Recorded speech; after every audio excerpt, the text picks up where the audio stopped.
I know Victor Wembanyama is only 19, but if he wants to be truly elite in the NBA, he has to improve in these three areas. First, his shot selection. Second, his rebounding. And third, his dribbling and his turnover issue that he has so far. Now let's start with his overall shot selection. His stats read 19.5 points a game, 9.5 rebounds, 2.4 assists, 42% field goal percentage, and 28% from three. The big question about him: is he a 7'4" small forward, or is he a more traditional big, or both, and how should we look at him through those lenses?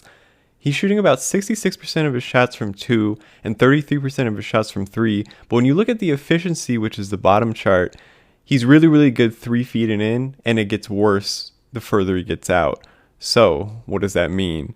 Well, 10 plus feet away from the basket, his 58% of his shots are coming from there, and everything 10 feet and in is about 41%.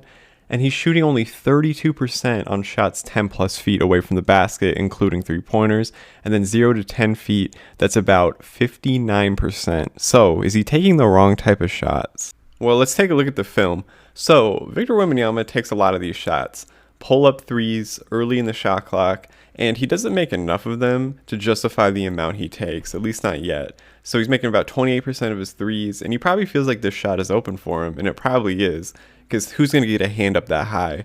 But I don't think Greg Popovich loves it, and their transition defense definitely doesn't love it with these long rebounds and guys getting back in transition.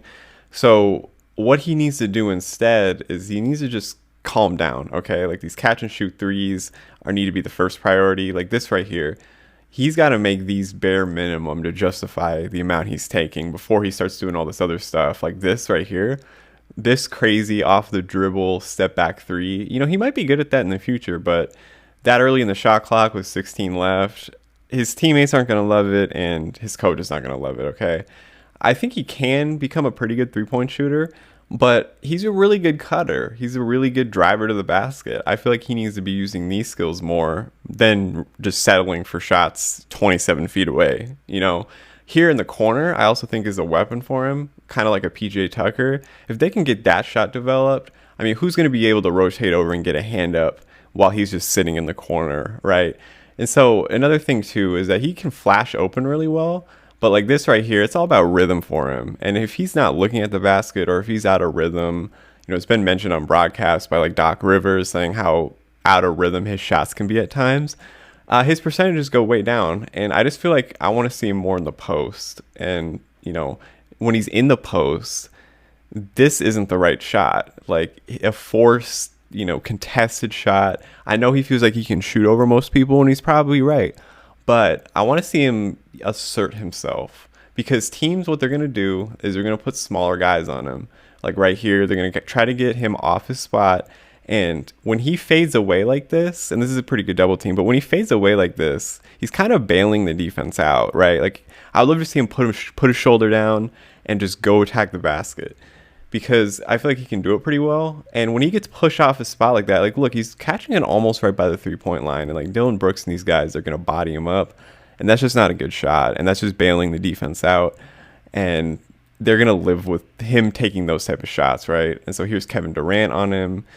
And, again, you're going to see him just shoot over. And KD's probably not the guy to shoot over.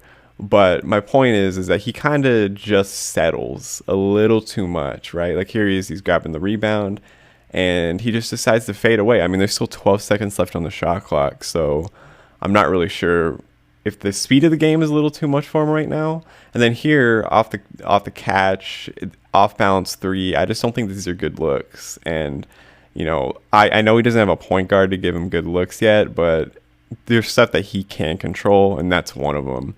So here are the Spurs in transition. And this is a good shot.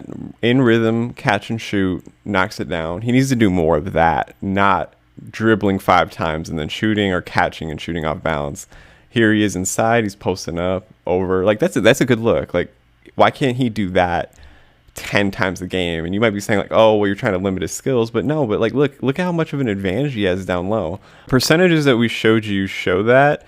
And I feel like he just needs to do more of that, where he has a foot in the paint and he can just go to work. Like right here, like these are easy points he can get, and he can get and ones, and that's like a walking 20 just off of this. And then this one right here, I know he gets stripped, but just because he's around the basket, The ball falls to him, and he can go up so fast, and he's just taller than everybody. So 1 foot in the paint is going to give him so many more points. Then this right here, look at this. He puts his head down, just goes in, shoots over the top, gets the and one.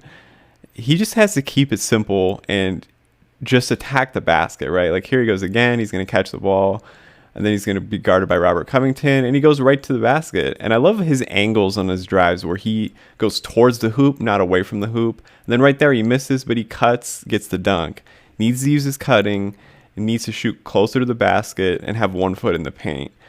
All right, like here, again, he's going towards the basket. His momentum is going towards the hoop, and it makes it easier for him and harder for the defense, right? That's asserting yourself.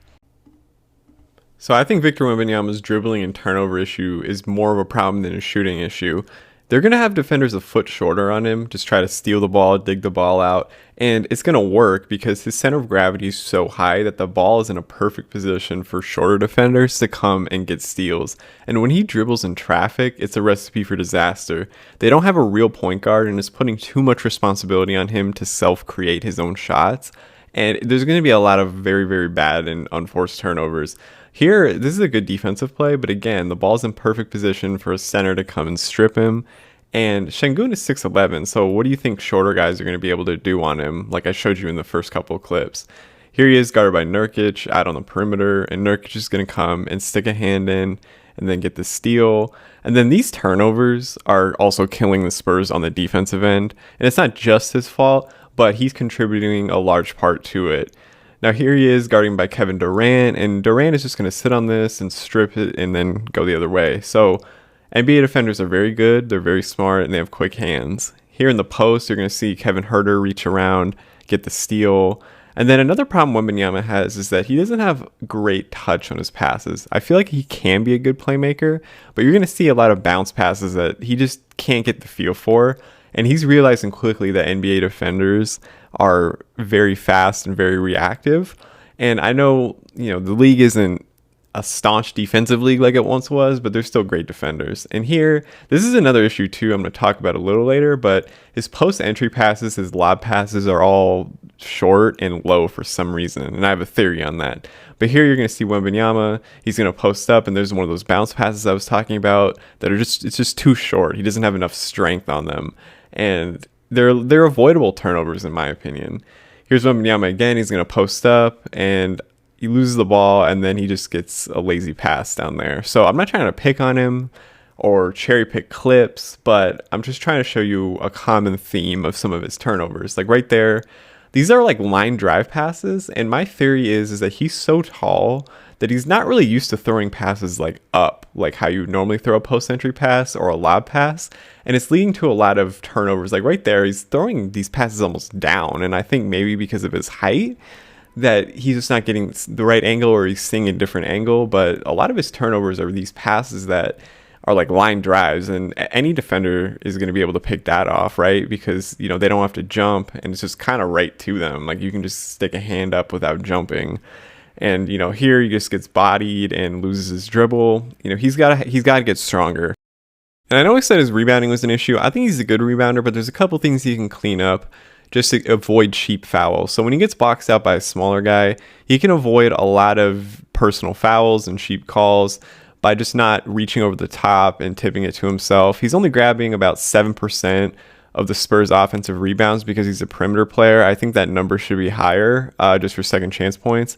And if he's arriving late to the paint, he's going to get a lot of these cheap fouls just by tipping it and smacking guys' arms. I like this perimeter defense right here, but if he's not going to be under the basket rebounding, the Spurs have to get a better center.